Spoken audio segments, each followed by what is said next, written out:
I'm I'm Jitu Soni, a member of parliament from Tanzania, and I'm in the group of the climate parliament, which is also called TAPAFE in Tanzania.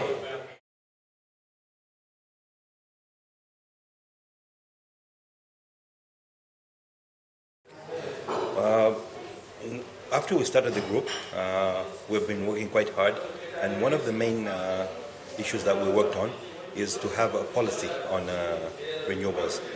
We have a policy on energy, but it has nothing to do with renewables. So now the government has agreed, and our group and we're trying to push it. So we have the policy in place very soon. But again, in Tanzania on renewables, leaving aside hydro because that was already there. That was the main source of energy in Tanzania in the past, which is becoming quite a failure because of many of the rivers drying up and all the dams. But in terms of solar, all of it is now in the hands of the private sector. More than 95% is managed by the private sector, and it is doing quite well.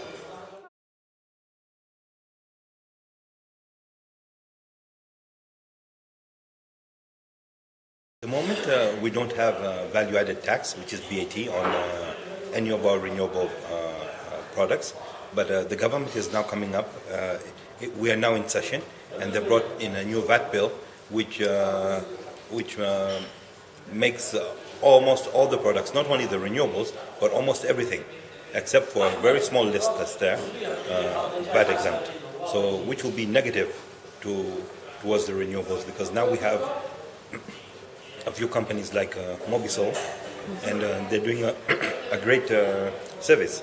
And the prices, it's only 18% VAT, but the way it's calculated, the prices will go up by between 45 and 55%. So in the end, almost all the products will become double the price, and that will it will be negative, because then the inferior quality, the cheaper stuff, will control the market. As it is, we have a problem in quality control.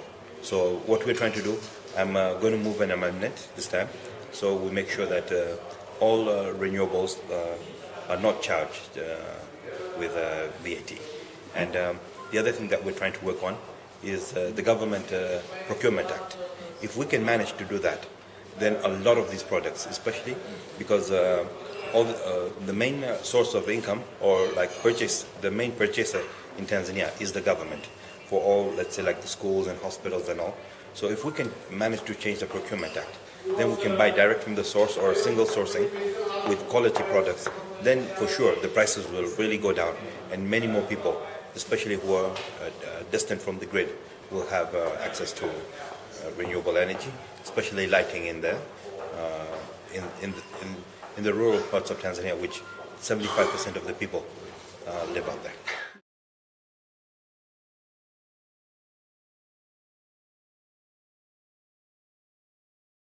Because we have the East African community of 5 countries, Tanzania, Kenya, Uganda, Burundi, Rwanda, the customs union is an East African matter.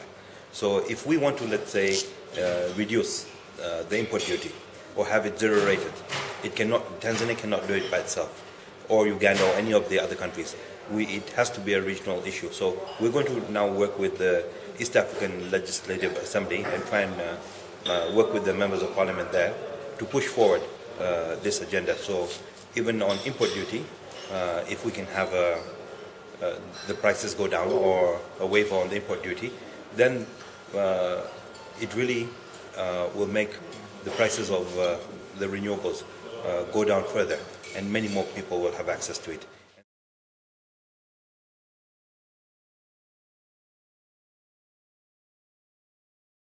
The other thing that we would really like to work on, and we're working hard with our group and the UNDP office in Tanzania, is trying to see how we can have a project, like a model project, because in Tanzania at the moment,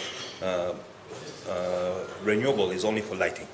Like if you tell anybody you can have small industries with that, you can run a whole village, or they don't believe that. They know it's only for lighting. But with Mobisol now, people have started seeing that you can run your cooling systems, the fridges, you can run saloons, you can run TVs and all. But we want, if we can have just one project whereby it will be a model for people to come and see that renewable, let's say a hybrid of wind and solar and all combined could actually run a whole village, including pumping water for irrigation for the town, doing all the hospitals and all that. Then the government will also be willing to, part of their energy budget, allocate it to the renewable.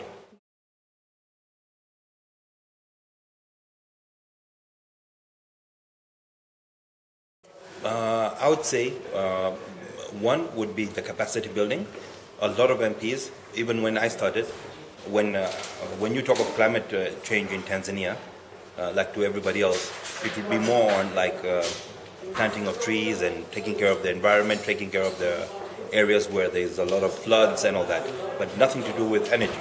It was always about taking care of the natural disasters that come because of the climate change, drought and all that, and how to overcome it. But once I joined the group and I started getting all the information, and I've been to quite a few places, and I've seen that you can do a lot with renewable.